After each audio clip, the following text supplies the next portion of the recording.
Masaya ka ba ngayon? Nakalabas ka na sa mundo? Masaya. Pangsyam na pala akong anak. Ano papakain sa akin ng magulang ko? Sige nga, Ano ginagawa mo dito? nagtatago. Kung sino-sino kasi hawak ng hawak sa pisngi ko. I need a break. Birthday mo ngayon, baby. Anong wish mo? Sana ako na lang ang tropa ni Papa kasi yung tropa niya, mas madalas pa siya kasama kaysa sa akin. Hindi ka ba napapagod sa ganyang edad? Mas nakakapagod maghintay ng ayuda, boss. Birthday mo ngayon, baby. Anong wish mo? Gasolina tumaas. Gatas tumaas. Ako lang hindi kasi wala pa rin akong tatay. Bakit mukha kang pagod ngayon?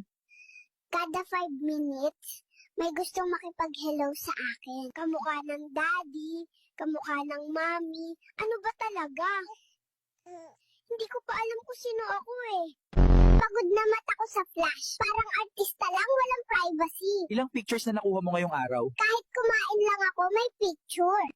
Shout out sa mga magulang dyan. Huwag niyong tularan ang ganitong magulang kagaya ng mama at papa ko. Kawawa mga anak. Bakit nandito ka? Ilang araw ka pa lang.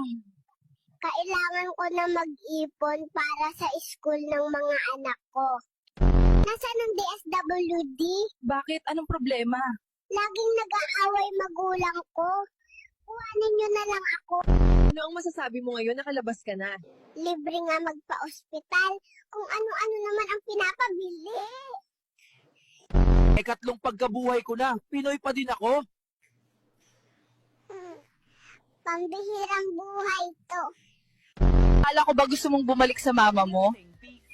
Anak pala ko ni Tanggol, kaya mayaman kami. Sana all. Ganito rin ba nanay nyo?